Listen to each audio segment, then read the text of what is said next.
नमस्कार, मैं आशुतोष मिश्रा। इस समय भारत के रक्षा मंत्री माननीय राजनाथ सिंह 3 दिवसीय रूसी दौरे पर हैं, जहां वे नाजी जर्मनी पर सोवियत विजय के 75वें सालगिरह पर भी शामिल होंगे। इस दौरे को लेकर विदेश मंत्रालय के कुछ अधिकारियों का यह सुझाव है कि यह काफी अच्छा अवसर है जब भारत रसिया से चीन पे एलएसी तथा अन्य कई कारणों पे दबाव बनाने की बात कर सकता है। इस दौरे को लेकर अंतर्राष्ट्रीय मामलों के जानकार और ऑब्जर्वर रिसर्च फाउंडेशन में स्ट्रेटेजिक स्टडी प्रोग्राम के हेड प्रोफेसर हर्ष पंत यह कहते हैं कि रूस बखूबी जानता है कि भारत एक लोकतांत्रिक देश है और चीन एक सत्तावादी या तानाशाही देश है। वह ये भी बताते हैं कि इस समय रसिया पहले की तरह शक्तिशाली देश नहीं है।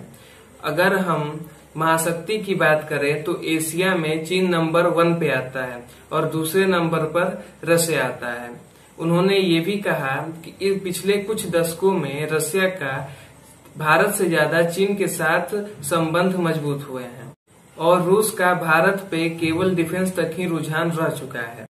रूस की आबादी पाकिस्तान से भी कम है और क्षेत्रफल बहुत ज्यादा, जो यूरोप से लेकर एशिया तक फैली हुई है, और रसिया को अपने सीमा की सुरक्षा केवल तकनीक द्वारा करनी पड़ती है।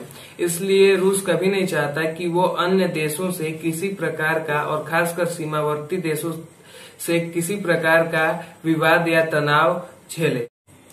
वह कहते हैं कि यह बात सच है कि रूस भारत का एक ऐतिहासिक दोस्त रहा है या रूस और भारत के बीच में ऐतिहासिक संबंध काफी मजबूत हैं, परंतु इस बात को भी ठुकराया नहीं जा सकता कि अमेरिका का सबसे बड़ा प्रतिद्वंदी रूस है और रूस अमेरिका को पीछे करने के लिए हमेशा चाइना की ओर बढ़ता है। अतः वो कभी नहीं चाहेगा कि भारत चीन को लेकर उसका चीन से तनाव काफी ज्यादा बढ़े और कुछ मामलों में भारत से ज्यादा चीन के साथ रसिया का रुझान रहता है, इंडो पैसिफिक रणनीति या इत्यादि मामलों पे।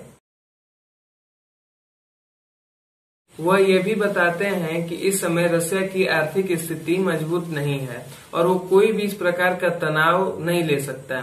इसलिए वह इस मामले पर भारत पर अन्य देशों की तरह ही कूटनीतिक विचार देगा और वह इस मामले को लेकर रसिया पे अधिक दबाव नहीं बना सकता, क्योंकि इस समय भारत में अधिकतर मिसाइल या औजार रसिया के हैं और रसिया से भारत का तनाव होने से रिपेयरिंग या अन्य कई मामलों में भारत को काफी दिक्कतों का सामना करना पड़ेगा, क्योंकि भारत इसमें पूरी तरह रसिया पर आश्रित है। उनके अनुसार रूस ये भली भांति जानता है कि भारत और चीन के बीच विवाद को लेकर उस पर काफी बड़ा असर पड़ेगा, क्योंकि अगर वह एक तरफा भारत के साथ होता है तो चीन और उसके बीच में तनाव काफी अधिक बढ़ेंगे, जो बॉर्डर या अन्य कई कारणों पे उसे घाटा होगा। और अगर वह चीन के साथ एक तरफा हो जाता है तो भारत के ऐतिहासिक संबंध में दरार आएगी, जो रसिया कभी नहीं चाहता। तो दोस्तों, ये तो रहा प्रोफेसर हर्ष पंत का विचार। आपके विचार इस मामले पर क्या हैं, हमें कमेंट करके जरूर बताएं। आशा करता हूं कि यह वीडियो आपको पसंद आई हो। नमस्कार।